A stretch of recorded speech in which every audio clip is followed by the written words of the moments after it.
couple of things mixed up. Some of them did say, in Article 1, Section 8, we're going to be talking about today, which was the list of powers that the national government got, and there was some people that would argue, well, gee, if it's not on the list, there can't be anything else, but there's the necessary and proper clause that gives them a little bit of leeway and so on. But I guess we have the 9th and the 10th. But and then you have the 9th Amendment that says, maybe that's what you're referring to. Mm-hmm. The first 8 articles, or the first 8 amendments, have about 25 of these unalienable rights. And then the 9th Amendment says, I call it the including but not limited to clause. It says, just because we listed a whole bunch of rights in the first 8 amendments doesn't mean that there's not more of them, mm-hmm. and we reserve the right to come up with. And as a matter of fact, we have found some more. The U.S. Supreme Court has found a right to privacy. There's no words in the Constitution to say right to privacy, but the 4th Amendment certainly is clear that we have the right. It's all about our privacy. And for the government to invade our privacy, they have to get a warrant from a unprejudiced judge with evidence and so on. You get a warrant to invade someone's privacy and look for the contraband or whatever it is that they're looking for. All right, so let's set this aside here. And we got the Constitution ratified with a Bill of Rights. They proposed, by the way, 12 amendments, and only 10 of them passed. So we got the first 10 amendments.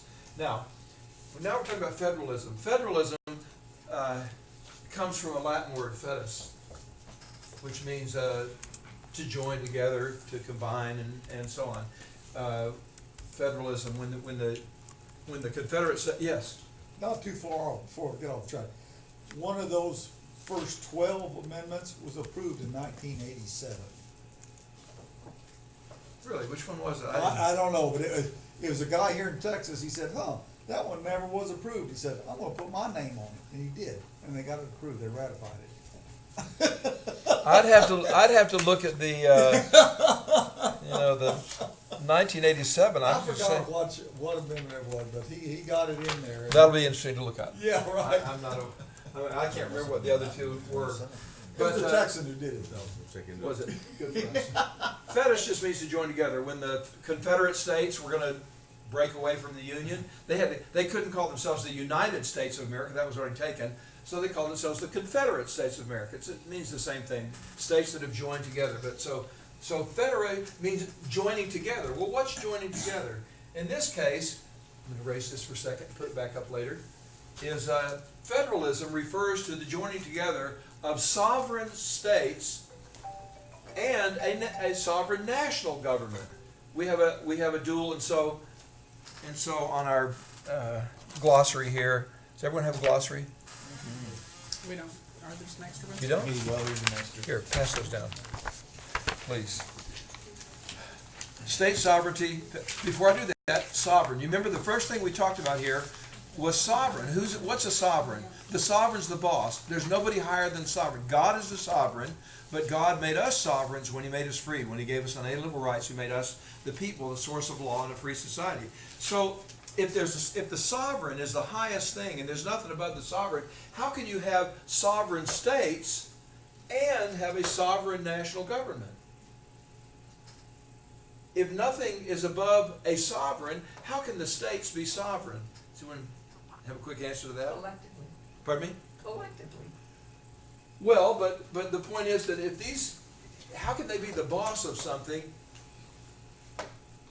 It's intuitive for us to say, well, the national government's higher than the state government, but it is not true.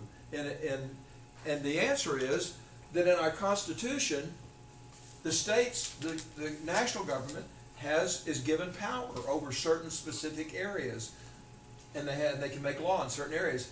But the states retained everything else. So let's talk about that. If you looked at your Constitution and turn to Article 1, Section 8. Article 1, Section 8. So here's where we are.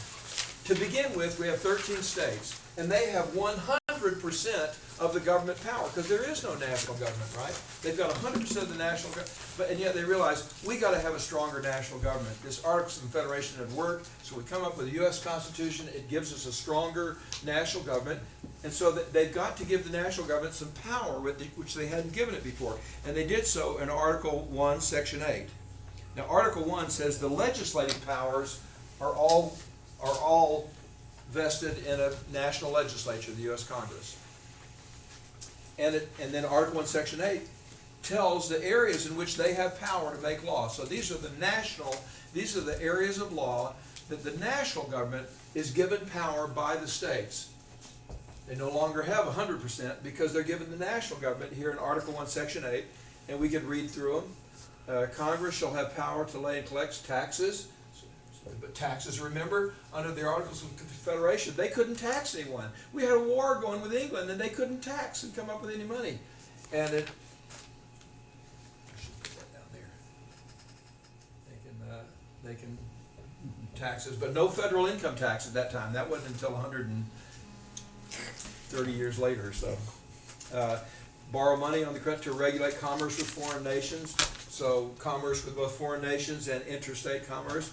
Naturalization laws, coin money and regulate the value thereof. They can have an army and navy. That's the major thing that our national government does, is to protect our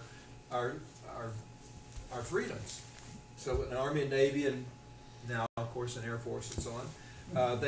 Congress has the power to declare war. The president does not have the constitutional power to declare war. Is our president declaring war? Without constitutional, we have not had a declared war, a legally declared war, since World War II. And starting with the Iraq War, we have the first offensive war. We now are engaging in offensive wars that are, whether they're good or bad, we could argue about that, but they're certainly illegal. They're not constitutional. We're not following the Constitution. Commerce, bankruptcy laws, standard weights and measures. These were all things that they said, what do we have to have done on a national level? Let's keep it to a minimum. Whatever has to be done, postal service, we got to have that, and so on. Piracy, letters of marque and reprisal, that's one of my favorites, because one of my ancestors, Lafitte the pirate, got letters of marque and reprisal from Andrew Jackson to get out there and fight the British, would be a pirate and get paid for it by the government. So Article 1, Section 8 is the source of national sovereignty. Our national government is sovereign. They're higher. Everything they do in these things that are in Article 1, Section 8, there are 18 clauses, and the first 17 clauses give a bunch of specific things here that the national government can do. But then the states said, this is what federalism is all about, in the 10th Amendment. If you want to flip over to the 10th Amendment. Amendment 10.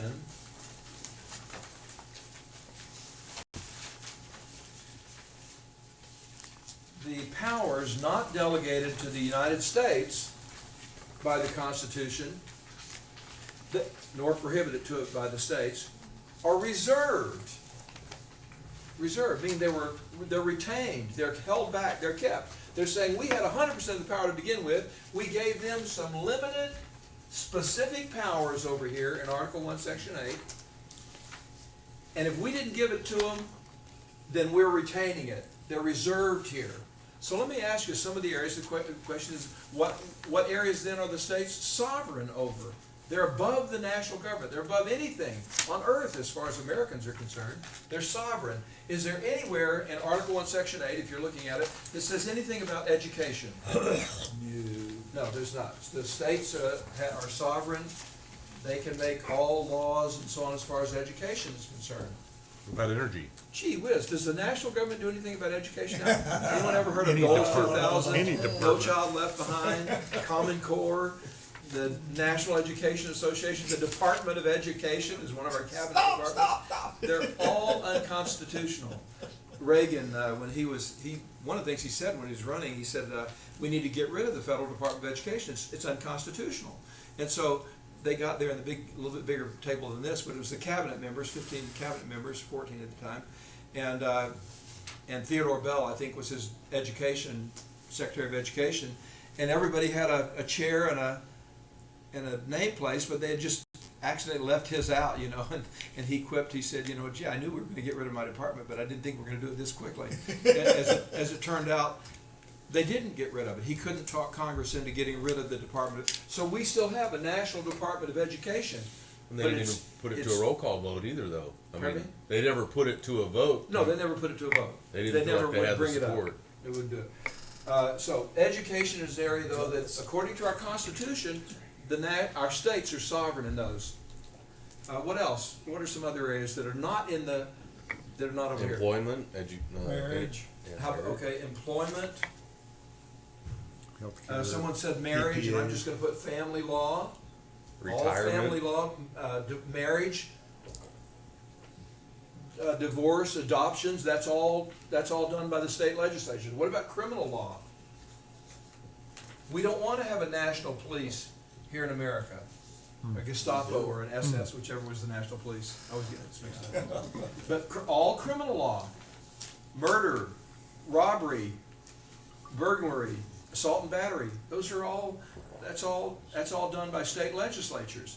Now, Army and Navy has their own military code of justice. So you punch your commanding officer in the nose, it's worse than punching your boss in the nose over here probably. And they've got their own. But for the average American here, all How about criminal criminal law. law when you cross state lines? Pardon me? How about criminal law when you cross state lines? That used to matter. Well, you know, they covered that. It's the crime is whatever state you were in. But in Article 2, Article 2, which is about the executive branch, it says if someone commits a crime in one state and runs to another state, then the executive power of the one state, which is the governor, contacts the executive head of the other state and asks them to extradite to send them back over. That's called extradition, and so that's covered. They didn't have to, but the crime is wherever you were, So the FBI wasn't, Yeah, is an illegal. that's another one you can put on. and it's different. And that's tied to something we're probably not going to spend any time on, but well, no, the FBI is on federal. There are some federal crimes because we have a national income tax, for example. You don't pay your tax. But we weren't supposed to. the Where's that on the list? FBI, pardon me? Where's that on the list? I didn't put all of them here. I can count probably 20 or so in those 17. Maybe there's 25 or so. But I just put some of the main ones here. Criminal law. Let's see what else. Yeah, but the Supreme How Court about, never ruled that those inheritance give any law? new powers to tax. They're bringing law to day everywhere. Inheritance law. Where do you start getting corrected? Right here. Can anyone think? Pardon me? Welfare. Let's do that. Welfare. How about health care? The type of Environment, housing, can anyone show me where in the Constitution, anywhere, especially Article 1, Section 8, can anyone show me where it says the national government can pass an affordable care law, a health care law? You can't do it. It's not in the Constitution. It's reserved to the states. And it should be mentioned that the Supreme Court rewrote the law, which they're not allowed to They do. rewrite the law all the time. So why are we letting them get away with this? Why are we letting the U.S. Supreme Ignorance. Court, forget the U.S. Supreme Court, the U.S. Supreme Court is upholding something that the legislative body did, the Congress. Why are we letting the Congress pass a health care law? Why are we letting Congress pass welfare laws? Why are we letting them pass any of these education laws and criminal laws and so on? Because the socialists make it sound like you hate the poor if you oppose government welfare, and the masses buy into it. Okay, but you're help it. you're right, of course, but I mean, it actually was a rhetorical question that I was asking. I mean, the answer is we shouldn't be doing it. What this class is all about is the rule of law versus the rule of man. Now, we can get rid of the rule of law. You're the sovereigns, and you can decide, let's go back to the divine right of kings. I personally don't have a real problem with the divine right of kings, if you can make sure we got a really good king, you know. But I'm not willing to trust him. I'll keep my Constitution until all men are angels, you know, like what's his name said, if men were angels, we wouldn't need government, but men aren't angels. And so We dare not have one. and the best that our founding fathers could come up with is the rule of law, that if you want to put the law in the hands of the people. Welfare. Well, does that mean we shouldn't have any welfare just because the national government is not allowed to do welfare? No. The vision of the founding fathers was that we would have, I look at it like a laboratory of 50 states or 13 states back then, where one state says, California, we're going to smoke grass and have abortions and a big welfare state, and it's all constitutional. At least it passes constitutional muster if they want to do that. They might end up finding out it costs a lot of money and we can't afford this. Let's move to another state because we got this big welfare state here and other things. Or here in Texas, we might say we're going to have our guns in the back of our pickup truck windows, and we're not going to have a welfare state, or we're going to have a minimalist welfare state. And we're not going to smoke grass. Of course, we may do that now with the legislature. We may have that in the next legislature, but right now we don't. What I'm trying to say here is, this is not about the merits of any given law. This is about asking the constitutional question first. Does the Constitution allow the national government to do it? And if it doesn't, then at least the state governments, if they want to do it, if the legislation, the people want to do so, then they can pass laws on that. And they can, and sometimes states will pass good laws and some will pass bad laws, and the liberals will move to Connecticut and California, and the conservatives will move to Texas and Louisiana maybe, and be happy in their own states. But the idea was that you would have, because we have different cultures in different states, right? That's why we have, and Madison, and none of them had ever thought of this. It's just something that they kind of fell into because the smaller states wanted equal representation and we ended up with this federalist system that has strong sovereign states. The states are above the national government in all those areas, not just these areas. Madison said, his famous quote, said that the powers given to the national government, he said, are few and defined. They're defined in Article 1, Section 8. I know. It says elsewhere that the president can write a treaty. But he doesn't make the treaty the law. It's still the lawmaking power. The president is commander-in-chief elsewhere, but only when the Congress has declared war. This is the lawmaking body. And I say, this is my own doctrine, if it's not in Article 1, Section 8, the national government doesn't have the power to do it because they're the lawmaking, the Congress is the lawmaking body, and this is their list of things, of areas that they have power. If it's not here, then they can't do it. It's reserved to the states. And so Madison said, the powers given to the national government by the states are few and defined. But he said the powers that remain or are reserved by the states, he says, are numerous and indefinite. It's everything else.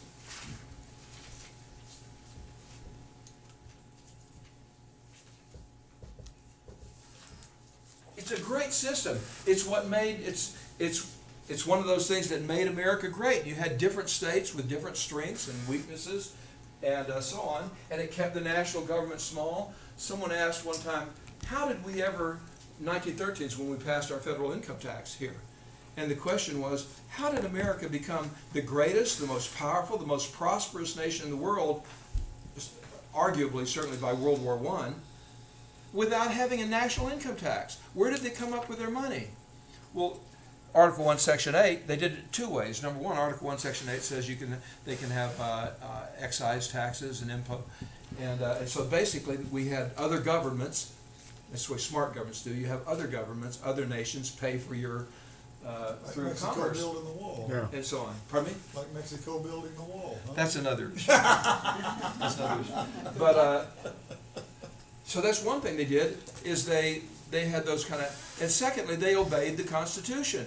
The national government didn't get into education before then.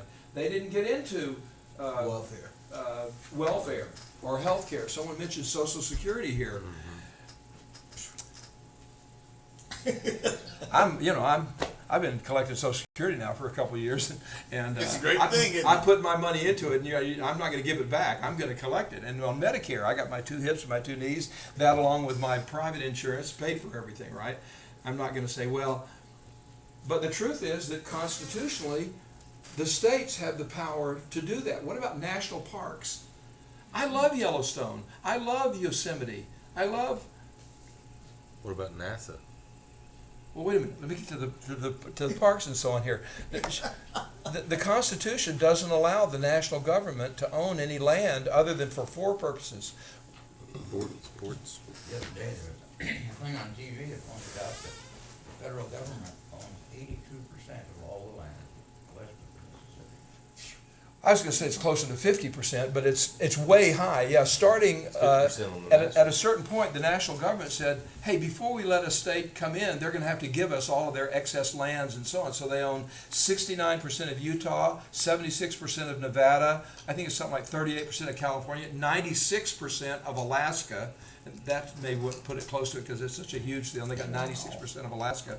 They own like 90% of Utah too, don't they? No, they have 69% of Utah. Oh. But, you know, with the, so the be it through ownership or control. But the Constitution only allows them to own it for four purposes. One is for postal roads. Another is for military reservations, military posts. Another is for the territories of the United States. That's only a temporary thing, like Guam or the Virgin Islands and so on, the Philippines, until they can become independent. And then so we're not an empire. We're not trying to build up, but temporarily they can have control over temporary. And then the other one is Washington D.C., the seat of government which is Washington D.C. That 10 square miles or whatever it is. But those are the only four reasons.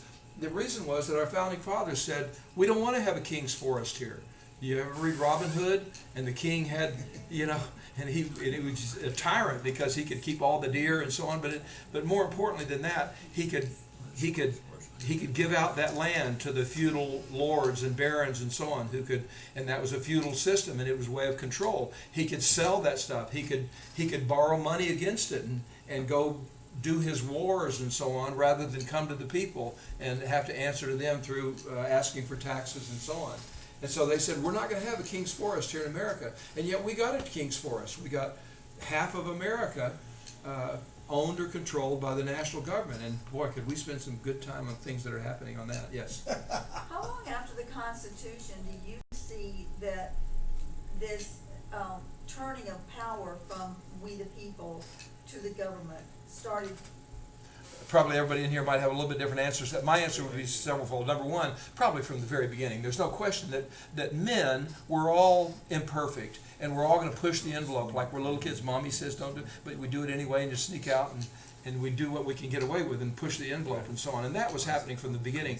But the really big changes happened around 1911, 1913, when we got our antitrust laws, and we got the Federal Reserve System, and the federal income tax, and the 17th Amendment, all right then boom together, which was a popular election of senators and made the Senate the most liberal. All of a sudden, Woodrow Wilson. Woodrow Wilson was a bad guy. Well, didn't the Supreme Court rule that the 16th Amendment didn't create any new powers of taxation for the federal government? I'm not aware of that, because it definitely did. It gave them power for direct taxes, which means taxes per capita. They couldn't do that before. They could only do it, they had to be uniform. They could be on directly on individuals. Another big area of change was under FDR, in the 30s and 40s, when the national government all of a sudden got into all kinds of big, huge building and welfare programs and Social Security, and all of that came about under FDR. I'm not saying, by the way, that FDR was a bad president. I disagree with a lot of his politics. As far as a leader was concerned, I think he might have been what we needed in World War II. And he was a strong guy, you know, someone with polio that would hide that and because he knew that people needed to have confidence, and at least he felt that they might think he was weak and so on. And I have a lot of admiration for Roosevelt, except for a whole bunch of legislation that he passed that I think was wrong, and it at least doubled or tripled the amount of expenditures of the national government in unconstitutional ways. I mentioned national parks. I don't want to get rid of Yellowstone, but we have. And some of them, like Yellowstone, is 3 different states. I think Montana and Wyoming and Idaho. And maybe Idaho. But we have other states where they got state parks, and they have a bilateral agreement between 2 different states, and they work just fine. Or a multilateral agreement in this case would be 3 different states. And I'm not even pushing that real hard. I just want to point it out that constitutionally, our national parks are the founding fathers were very concerned about having a king's forest, And so they said, we're not gonna have that. They said a number of other things too. We're not gonna have titles of nobility, because no man's above the law here, and all men are created equal, and we believe. And so we don't have kings and barons and lords and a house of lords and all that kind of stuff. Okay, I kinda got a little bit away from the federalism thing here. Federalism is possibly the most simple concept, and yet it is the big elephant in the room. It's the thing that's being violated the most every single day by the U.S. Congress, which is ignoring the Constitution and usurping power in so many of these areas. We can come up with more. Usurping power, and it's not just that they're spending money that we can't afford, and we can't control as well on a national level as we could if we kept it close to home. That's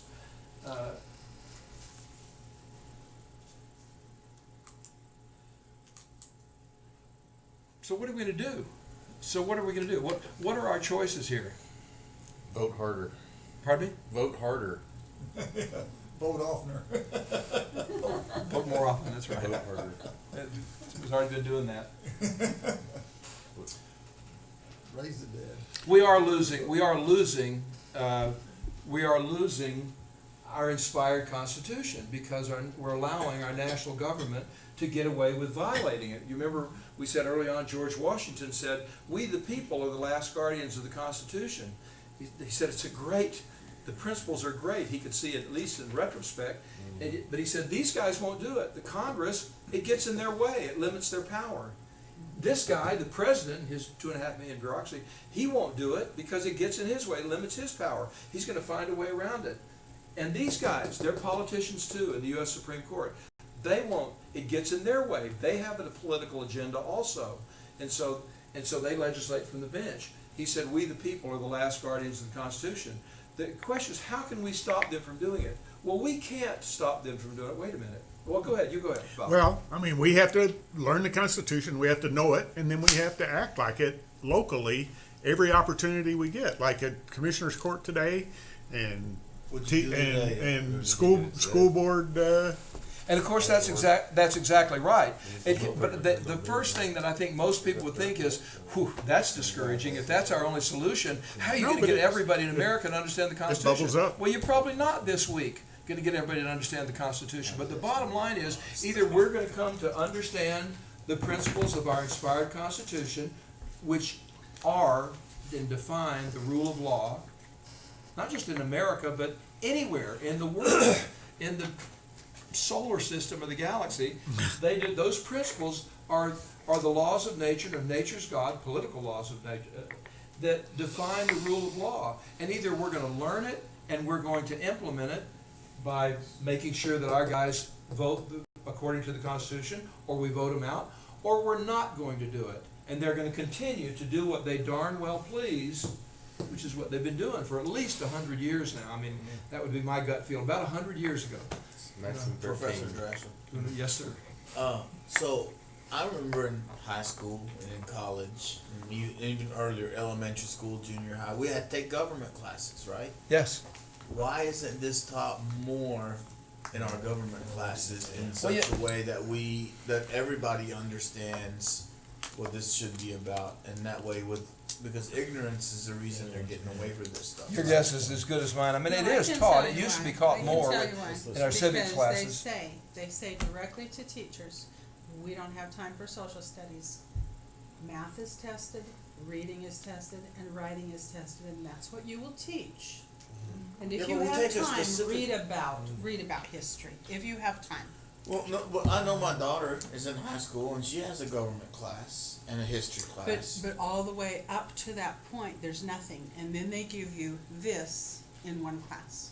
And the And scary. so the teacher picks and chooses what little bit And who she are will they? introduce. Those dark figures in the corners that control our Well, it's the destinies. You know, state- they're well, now it's the they're on a national. national level. The national tells you what to teach. The national government that has usurped education,